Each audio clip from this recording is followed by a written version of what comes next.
In a quiet, small town, an elderly woman named Clara Jones is humiliated by a ruthless police officer, Officer Trent. What he doesn't know is that Clara is the mother of a man who has been trained to kill with cold precision. A man whose name, once spoken, brings fear to those who dare to oppress the innocent. When Officer Trent unlawfully seizes Clara's pension money, he ignites a chain of events that will shatter everything he believes in. Clara doesn't scream. She doesn't fight back. Instead, she writes a letter to her son, James, a former Special Forces soldier, and quietly seals her fate. James, known by his code name Echo, is a man of silence and strategy. He doesn't need a weapon to make his presence known. The moment he receives Clara's letter, his path is set, and his return to the town is not to seek revenge, but to remind the system of its weaknesses. As Clara's wrongdoer, Officer Trent, continues to wield his power over the town's vulnerable, he begins to feel the weight of his actions. But it's too late. James is already quietly dismantling the corrupt system, one calculated move at a time. With nothing but his mother's letter and a quiet resolve, James begins to infiltrate the town's darkest corners, exposing those who once thought they were untouchable. The question remains, how much power does silence hold? Can one man's presence be more terrifying than 1,000 loud declarations? Dive into the story of James, the silent force who doesn't need to speak to be heard, and follow his journey as he uncovers the true cost of systemic injustice. Part 2. The silent response. Clara stood still, the weight of Officer Trent's words echoing in her ears. But it wasn't the officer's mockery that stung the most. It was the way he touched her, rough, dismissive, as if she were nothing more than a forgotten shadow of the town. He had taken what wasn't his with no apology, no explanation. And yet, Clara didn't flinch, didn't beg, didn't even shout. She merely stood there as the officer drove away, his tires screeching against the cracked pavement, and the dust settling in her heart like a second skin. The money was gone, her $600. But it was more than that. She felt a hollow emptiness in the pit of her stomach, one that could not be filled with the loss of cash. The officer had stolen something far more precious. He had taken her dignity, the very thing that had kept her walking through life's heavy storms, day by day. But Clara didn't scream. She didn't cry. She did what she had always done in the face of hardship. She walked home. Her old, worn shoes made the faintest sound as they shuffled along the cracked asphalt. With each step, the blood in her veins pulsed quietly, methodical, like the ticking of a clock counting down the moments of her life. She wasn't sure why she moved so slowly, perhaps because, for the first time in a long while, there was nothing left to rush for. No bills to pay, no errands to run. The town had already forgotten her, and now the officer had reminded her of the unbearable truth. They all would, sooner or later. Clara reached her modest home, its fading paint and crooked window frames a reflection of the life she'd led. She closed the door gently behind her, as though afraid of disturbing the silence. The house was too quiet, just the soft hum of the refrigerator and the faint whir of the old fan in the corner. She sat at the dining table, the one where she and her late husband had shared so many simple meals. It was here that memories crowded around her, whispering and clawing for attention. With shaking hands, Clara reached for the small brown envelope tucked away in the drawer next to the stove. She didn't need to look at it to know what was inside. The fountain pen, scratched and worn, lay inside, its blue ink half full, ready to spill out her thoughts. She had written many letters in her life, some to her husband, some to friends long gone. But this one would be different. This one was for James, her son. The man who had been trained to kill, to follow orders without question. The man who had once wiped out an entire insurgent camp in less than 10 minutes. No gun, just a command, and the absolute silence that followed. He had been trained for battle, but she had always hoped he would return home one day, healed and whole. She had hoped he would find peace in the stillness, but now, that hope seemed like a faded dream. She placed the pen to paper, her grip tighter than usual as her fingers trembled. The words began to flow slowly, carefully, as if each sentence held the weight of 1,000 unsaid things. She wrote about the injustice she had suffered, about the officer who had taken what wasn't his and left without a care. She wrote about the $600, how it wasn't just money but a symbol of everything that had been taken from her over the years. Respect, dignity, trust. But she didn't write with anger. She wrote with silence. There was a strength in that silence, one that had been passed down to her from her mother and perhaps her grandmother before her. A strength that had taught her not to shout, not to scream when the world wronged her. Instead, she would endure. She would endure because that was the only choice left.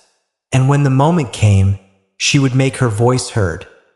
Not in words, but in actions that could not be ignored as the pen moved across the paper. Clara found herself thinking back to the lessons she had taught James when he was a boy. If anyone lays a hand on you, don't scream. Write to me. It was a lesson she had hoped he would never need, but it was one that had been etched into her heart for years. She paused, the pen hovering over the paper. The words seemed to weigh more than they should, and she wondered if she had the right to call upon James. He had been away so long, and after everything he had seen, after the horrors he had faced, could she truly ask him to return to this town, to confront this injustice? Could she ask him to risk everything for a woman like her, an old woman who had lived too long in the shadows? She took a deep breath and continued. I know you didn't leave because you hated this place, she wrote, but because you couldn't bear to live one more day without doing something that would break my heart. I knew the day you put on that uniform, I lost the right to call you mine, because from that moment you were no longer only my son. You were someone trained to fight, and I only ever wanted you to survive. Her hand trembled as she wrote these words, but not from fear. It was the weight of truth, the truth that had never been spoken aloud. I haven't called you all these years, not because I forgot, but because I remembered too clearly. I feared that if I called, you would return, and if you returned, no one would leave unharmed. Clara stopped and closed her eyes, feeling the quiet in the room settle around her like a heavy cloak. There were no more words to write, only a silence that screamed louder than any cry for help ever could. She placed the pen down and folded the letter. It was done. She didn't seal it. She didn't need to. James would understand. He always had. With a final glance at the empty room, Clara placed the letter on the table and stood up. Her body felt heavier than usual, as if the years were pressing down on her. But there was something else, too. Something she hadn't felt in a long time. The quiet stirring of a power she had long forgotten. The power of choice. James sat in the dimly lit room, his back pressed against the worn leather chair, eyes fixed on the crumpled envelope in his hand. The room was quiet, save for the low hum of the old air conditioner. His fingers trembled slightly as he tore open the envelope, the faded ink of his mother's handwriting immediately hitting him like a punch to the gut. The letter was old, the paper frayed at the edges, and the words spilled out onto the page as if they were a final confession. A last plea for a son who had long been absent. As his eyes scanned the paper, Each sentence sent a shockwave through him. They took it. $600. Not just money, but dignity, something far more precious. His mother, Clara, had always been the quiet one, the one who carried her burdens silently, never asking for help, never showing weakness. And now, as he read her words, he felt the weight of her silence pressing against his chest. It wasn't just the injustice she had suffered. It was the fact that she had endured it alone, in silence. The letter went on. His mother spoke of the officer, the man who had taken what wasn't his, as if she were recounting the events in the same way someone recounts a dream. Detached, calm, but with a subtle hint of anger that James knew only too well. The anger of someone who had been pushed too far, someone who had been ground down by a system that didn't care, that only took and never gave back. James closed his eyes, the familiar ache of his past settling in. He had left this town for a reason. He had left because the weight of his name, his family, had been too much. He had left because he had been trained to be something that didn't belong here. Killer. A man who operated in shadows, who followed orders without question. He had always told himself that he had left to protect them, to protect his mother from the bloodshed he knew he would bring. But now, as the words of the letter echoed in his mind, he realized the truth. He had distanced himself because he was afraid of what he would become if he stayed. The man who once wiped out an entire insurgent camp in 7 minutes and 32 seconds, the man known as Echo, had become a weapon, a tool of destruction. He had become a symbol of power and vengeance. A man whose name was spoken in hushed tones among those who feared him. But now, the call of his mother's letter was stronger than the call of the battlefield. He couldn't ignore it. He couldn't run anymore. His mother's words held a power he hadn't anticipated. They were not filled with rage, but with a quiet, unyielding strength that cut through him. She had written not to ask for his return, but to remind him of the man he had once been, the man who had been taught to stand tall in the face of injustice, no matter the cost. Her silent plea was enough to bring him back home, to confront the wrongs done to her and to the system that had allowed it. James stood, his fists clenched at his sides, his body, honed by years of military training, tensed, preparing for the confrontation ahead. He wasn't sure how he would deal with this situation. He wasn't sure if he was still the man he once was, the man who had stood tall, who had fought for what was right. But he knew one thing for certain. He would not let his mother's suffering go unanswered. He would not let the system that had taken so much from her continue to operate unchecked. The thought of returning to this town, to the very place he had tried to forget, filled him with a strange mix of dread and anticipation. He knew it wouldn't be easy. He knew the people here, the ones who had once turned their backs on him, would see him as a threat. They would fear him, and yet they wouldn't know the truth. They wouldn't understand that the man they once knew was not the same man who stood before them now. The man who had once been a soldier, a weapon of destruction, was now someone else entirely. A man determined to bring justice, not just to his mother, but to the broken system that had allowed her pain to go unnoticed. The old, familiar town loomed ahead, its streets quiet, as if it too was holding its breath. James knew it had changed. He could feel it in his bones. The place he had once called home was now just a memory, a shadow of what it had been.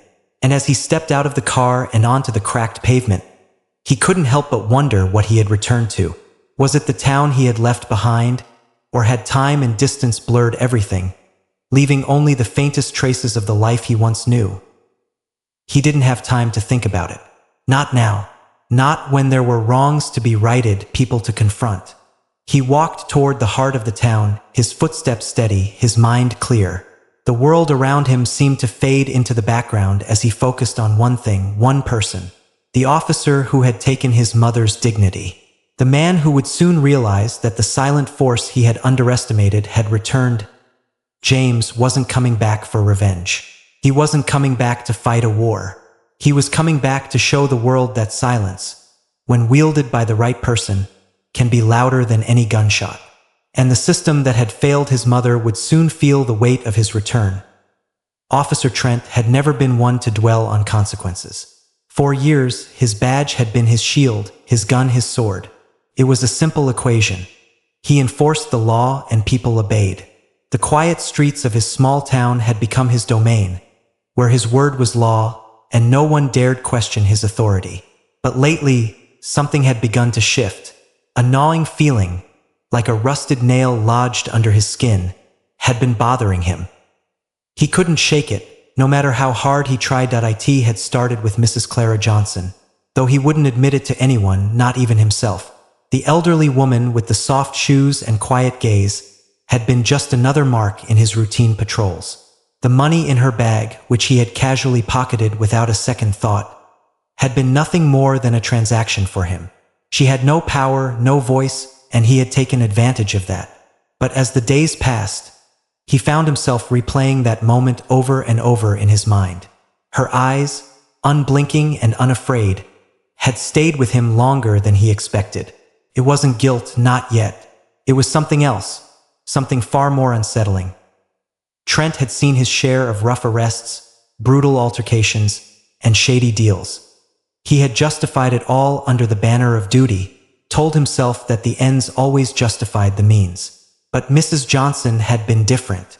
She wasn't a threat, wasn't dangerous. She had simply been a woman walking home, and he had stripped her of what little dignity she had left, without any regard for the consequences. At first, he shrugged it off.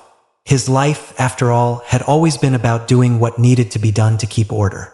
But then came the reports, the internal memos that he had ignored for months, always brushing off the complaints of the town's residents as the whining of the weak. But this time, they weren't just random complaints. No, these reports had a pattern. They had been filed against him. It began with one.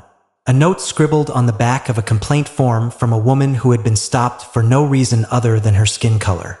Then another, from a young man who had been humiliated in front of his friends, accused of loitering while simply waiting for the bus. Then, even more troubling, a report from one of his fellow officers, anonymously submitted. It accused him of abusing his power, of targeting the most vulnerable, and it didn't stop there. The walls had begun to close in on him. His usual swagger, the confidence that had once made him untouchable, was slipping away, replaced by an unfamiliar unease. He could feel it at work, the cold stares of the other officers when he entered the break room, the whispers that stopped when he walked past. His reputation, once solid as a stone, was cracking. Trent had always believed that power was his to command, that his badge would shield him from any consequences. But now the cracks were widening. The tipping point came when he was called into the chief's office. Carson Dunn, the town's police chief, had been strangely quiet as of late, and that only made Trent's stomach churn more. Dunn was a man who had always tolerated Trent's methods, perhaps even admired them, but now the tension was palpable. "You're being investigated," Dunn said, his voice low but cutting. "There are complaints. Too many to ignore now." Trent sat still, his hands clenched into fists. His mouth was dry, and for the first time in years he felt his control slipping. "What complaints? I've been doing my job." Dunn's eyes narrowed. "These aren't just complaints, Trent. You've been accused of misconduct. The higher-ups are looking into it. You know what that means?" Trent swallowed hard, the reality of the situation crashing over him. His mind raced, but no words came. His actions had finally caught up with him. It was as if a switch had been flipped. The facade of invulnerability, the unshakable confidence that had guided him for so long, shattered. He had crossed a line, and now it was too late to take it back. Over the following days, the weight of his own actions grew unbearable. He couldn't look at himself in the mirror anymore. Every time he closed his eyes, he saw Mrs. Johnson's face, the way she stood there unwavering, as if she knew something he didn't. Her quiet strength had unsettled him in ways he couldn't explain, and now it haunted him. The weight of his power, which he had once used without hesitation, had begun to feel like a burden. The town that had once turned a blind eye to his actions was now starting to turn against him, and the reports kept coming. One by one, they stacked up on his desk, each more damning than the last. He had thought he could outrun the consequences, thought he could bury his mistakes under a pile of paperwork, but the truth had a way of emerging, no matter how hard you tried to suppress it. The town, once silent, had started to talk. The complaints were no longer just whispers behind closed doors. They were becoming a public outcry. The local news picked up on it, the first reports surfacing like cracks in an old dam. The truth about Officer Trent's abuse of power was being exposed, and there was nowhere left to hide.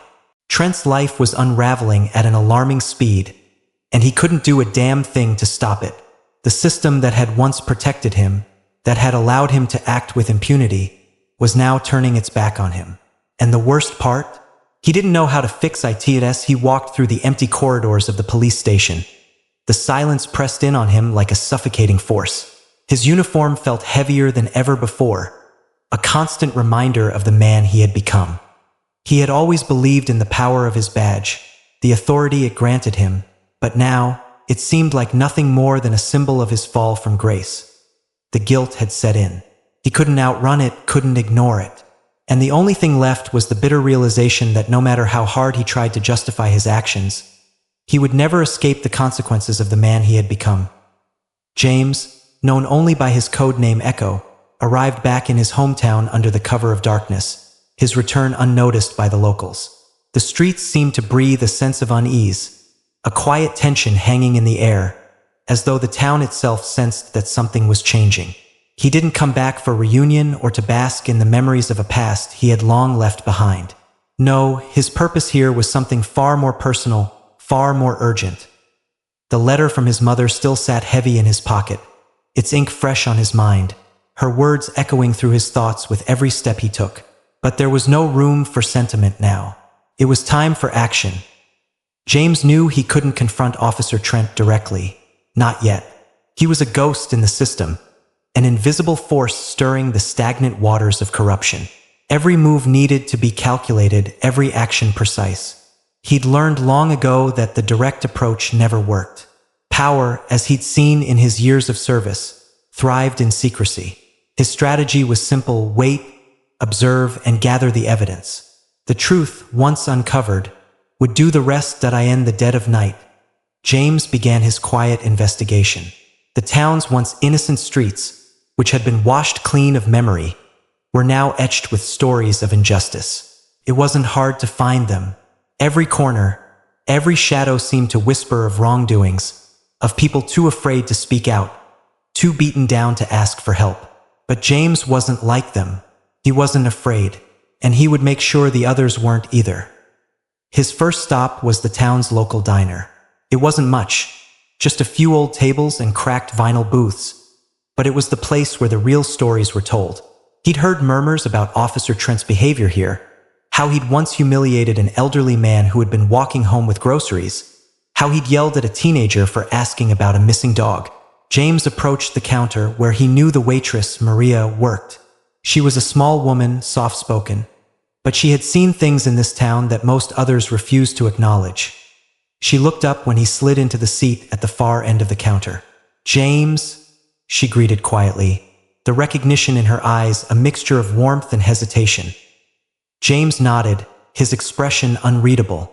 "Maria," he said softly, his voice barely audible over the hum of the aging air conditioning. "I need your help." Maria glanced around nervously, as though checking to see if anyone else was within earshot. The diner was quiet, the few patrons not paying attention. She leaned in closer. "I don't know what you're getting into, but I don't want to be caught up in it. I've seen what happens to people who cross the police." James's eyes remained steady, calm.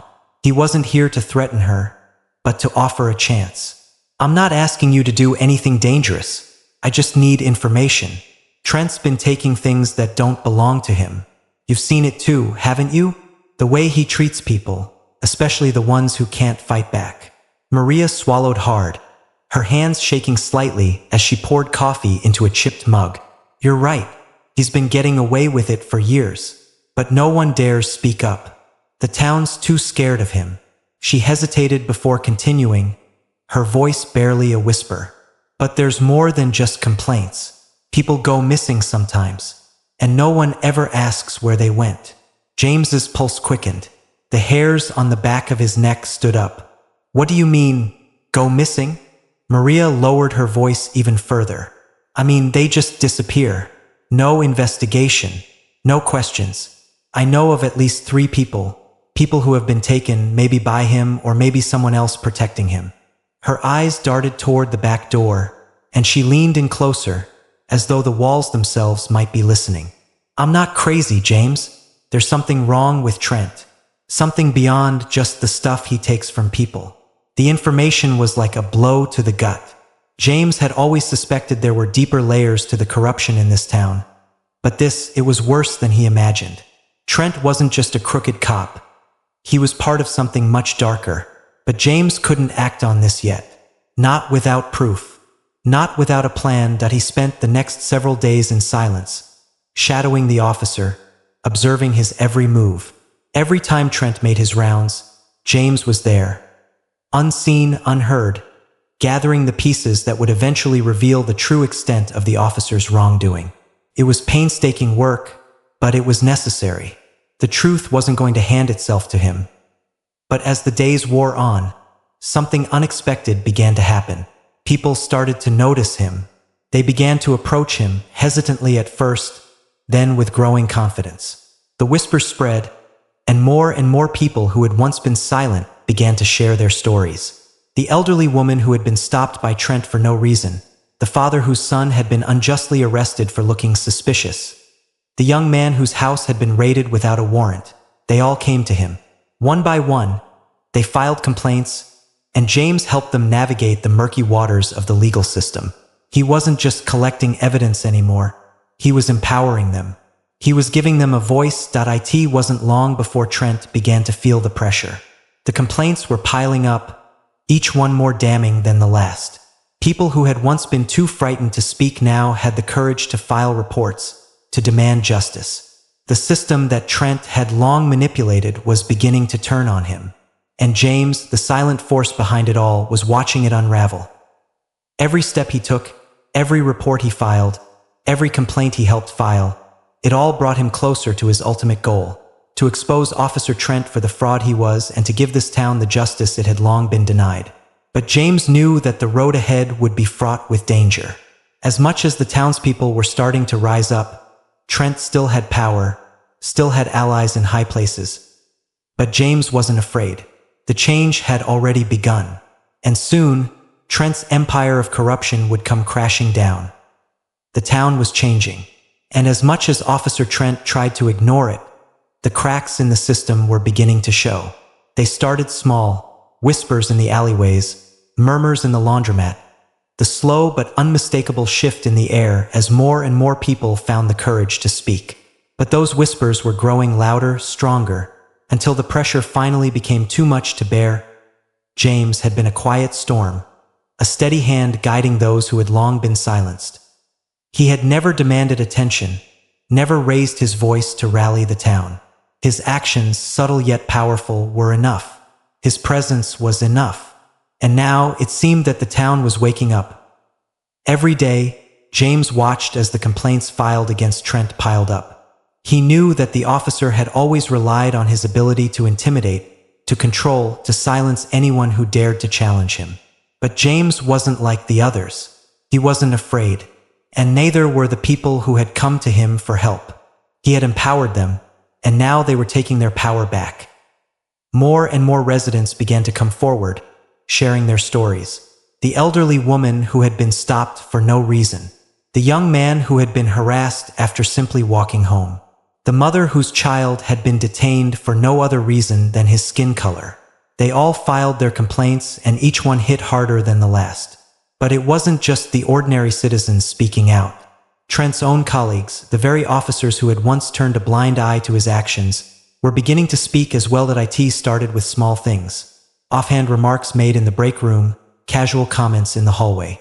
Officers who had once followed Trent's orders without question were now beginning to question everything. James's influence had seeped into the very core of the department, and the system that had once protected Trent was now beginning to crack.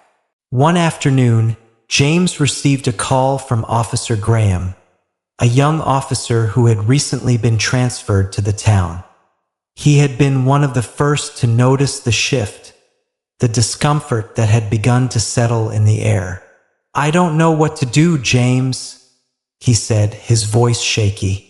"I can't stand by and watch this anymore. I've seen things I can't ignore." "Trent, he's crossed a line. We all know it." James listened quietly, his heart racing. The system was starting to tear itself apart, and Trent's grip on the town was loosening. "It's time," James said calmly. "You don't have to do this alone. File a report. Speak out. You're not the only one who's seen what's been going on." Graham hesitated. "But what if they come after me? What if this costs me everything?" James's voice was firm, resolute. "It's already costing you more than you realize. Standing by while others suffer. It's costing you your conscience." That night, Graham made the decision.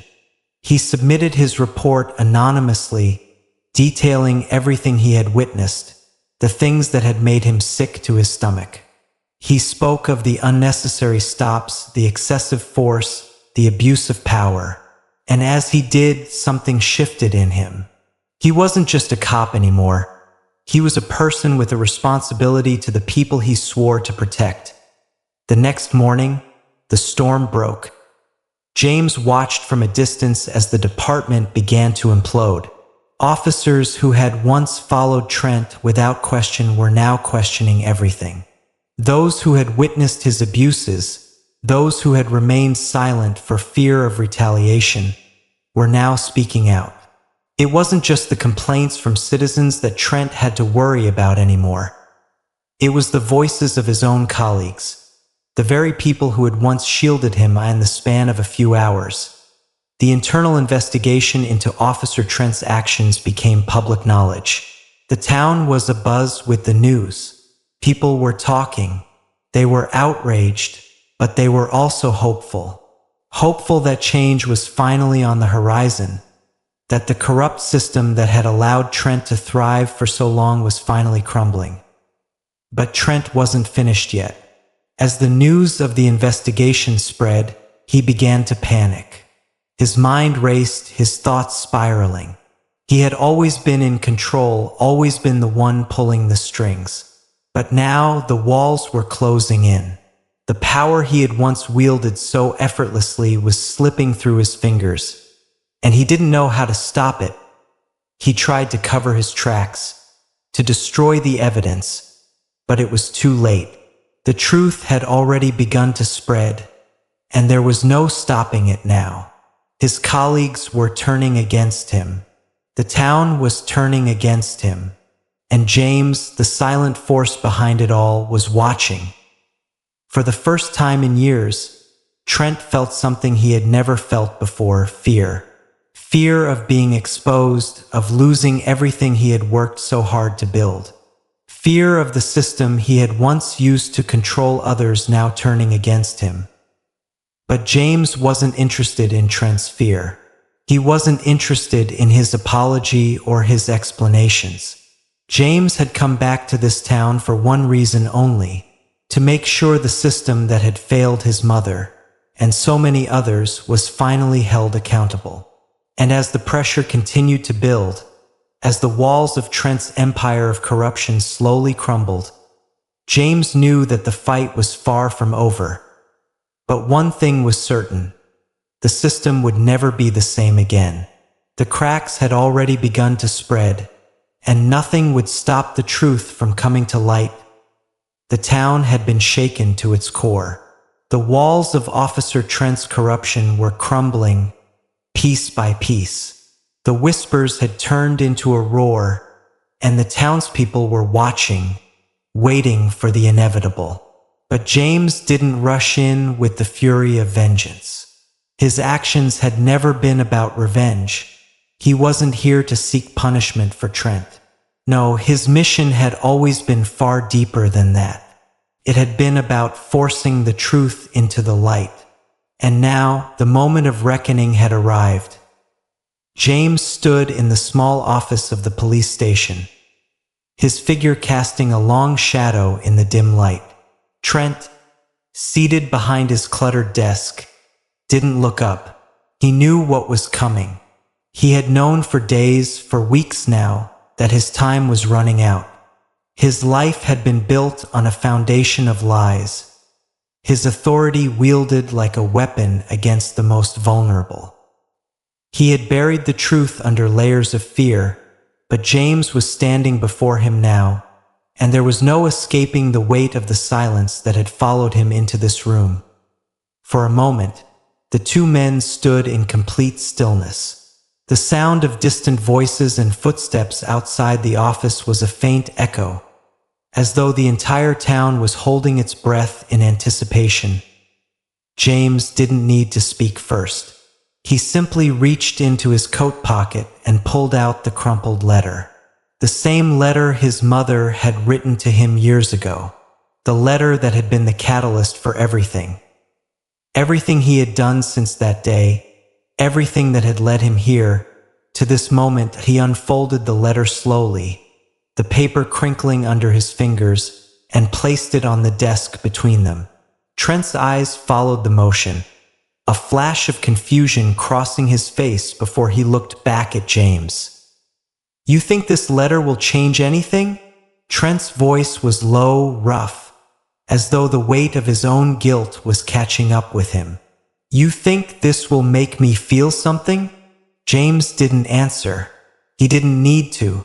The letter was the answer. It had always been the answer. Trent's gaze lingered on the letter, his fingers twitching as if he wanted to pick it up, to read the words, but something held him back. The silence stretched on, oppressive, as if the very air around them was thickening with unspoken words. James stood, unmoving, his eyes locked on Trent. He wasn't angry. He wasn't disgusted. He was simply waiting for Trent to see, to understand, to finally recognize the consequences of his actions. "I didn't want this," Trent muttered, his voice barely above a whisper. "I didn't ask for this. I didn't ask for any of it." The words hung in the air, but they weren't enough to erase the years of abuse, the countless lives ruined. James didn't flinch. He had heard it all before. People who had wronged others always found a way to excuse their behavior, to justify the damage they had caused. But Trent wasn't going to escape that easily. James stepped closer to the desk, placing his hands firmly on its edge. The intensity in his gaze was like a quiet storm, unwavering, unrelenting. "You didn't want this? You didn't ask for this? But you chose it, Trent. Every time you stopped someone for no reason, every time you used your badge as a weapon, every time you silenced someone who had no voice, you chose it." Trent looked away, his face pale, his jaw clenched. The weight of his own wrongs was sinking in, and he couldn't bear to face it. James leaned in, his voice low but powerful, carrying the full weight of everything he had fought for. "I'm not here to forgive you. I'm not here to give you absolution. What I'm here for is to make sure you never forget this. Never forget the faces of the people you've hurt. Never forget the lives you've destroyed. And most of all, never forget my mother, because she never raised her voice. She never screamed, but she made sure you felt her silence." Trent shifted uncomfortably in his chair, his hands tightening into fists on the desk, his breath coming in shallow gasps. I didn't mean to. Didn't mean to?" James cut him off, his voice rising with quiet intensity. "You meant to every time you took a life, a shred of dignity, a voice from someone who had nothing left to lose. Every time you used fear to control people. You meant to, Trent." For a moment, there was no sound. The weight of James's words settled into the room, thick and suffocating. Trent finally looked at the letter. His eyes traced the words written by a mother who had been wronged, who had endured and quietly resisted. The same letter that had been the catalyst for everything James had done. The same letter that had finally brought Trent to this breaking point. Tears welled in Trent's eyes, but he didn't wipe them away. He didn't speak. He simply nodded, a small, imperceptible gesture that felt heavier than anything he could have said. James didn't wait for him to speak. He didn't need to hear apologies or justifications. He had already won. The system had cracked, and Trent had finally faced the consequences of his actions. The silence, the quiet power of it, had done what no words could ever accomplish. "I'm not going to stop," James said, his voice steady. "This town will remember what you've done. I will make sure of it." And with that, he turned and walked out of the room, leaving Officer Trent alone with his guilt, with his wrongs, and with the weight of a truth that would follow him forever. James left the town behind, but his presence lingered in the hearts and minds of those who had once been silenced. The town had been altered forever, and though James was no longer physically there, his legacy had taken root in the most powerful way, through the quiet courage of the people who had witnessed the truth unfold. That it wasn't the grand speeches or dramatic confrontations that had changed the course of history in that small town. It was the silence, the unsung resistance that had come with it. What James had done wasn't about overthrowing systems or making loud declarations. It was about giving people the courage to reclaim their voices, to stop being passive witnesses to injustice, and to finally speak out, not out of anger, but out of a deep, undeniable need for truth. The town was slowly healing, though it would never return to the way it had been. People, once too afraid to speak, began to file complaints. They recounted their stories, their experiences of injustice, and for the first time, their voices were heard. They were not speaking to bring down the corrupt system, but simply to make sure that their experiences were acknowledged, that their truth would no longer be hidden in the shadows. Officer Trent, for all his denial and excuses, could not escape the truth of his actions. His wrongdoings had been exposed, and though he may have quietly tried to brush them aside, they had been etched into the history of the town. People no longer saw him as a figure of authority. They saw him for what he truly was, a man who had misused power for far too long. But that was only part of the story. The larger shift was not about punishing Trent. It was about transforming the culture that had allowed people like him to thrive. It was about shifting the town's mindset from one of fear to one of action, from one where silence equaled complicity, to one where silence became the loudest form of resistance. Across the town, a ripple effect began to spread. The elderly woman who had once been afraid to speak out after a police stop now stood in front of the local city council, telling her story without hesitation. The young man who had been harassed for the color of his skin now openly shared his experiences in the local newspaper, his words printed not in anger, but in quiet resolve. The police chief, once a symbol of unchecked power, was now a subject of public scrutiny.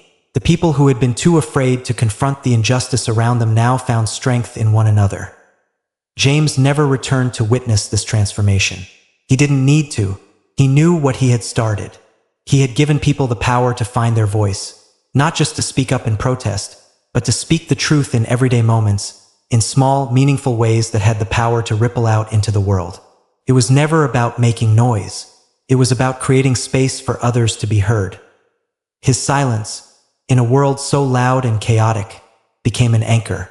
When people were uncertain, when they didn't know how to respond to the mounting pressure, they remembered James. They remembered how he had stood there, not shouting, but simply existing as a force for change. They remembered that silence didn't have to be a form of submission. It could be a powerful tool for transformation. As the months passed, James's influence began to extend beyond the borders of his small town. The quiet revolution he had sparked became something much bigger than one man's efforts. The courage to speak out quietly spread like wildfire, with more and more people choosing silence over violence, truth over lies, and courage over fear. James's story was shared in town halls, in schools, in community centers. His legacy was passed down like a precious heirloom, one that wasn't about grandiose achievements, but about the everyday, personal choices people made to stand for what was right. And as the years went by, people who had once been powerless learned how to stand tall, how to raise their heads and speak their truth without fear. they learned that justice didn't always need to be loud. Sometimes, it could be as simple as standing still, waiting, and allowing the truth to speak for itself. The power of James's silence was not in the absence of words, but in the space it created for others to fill.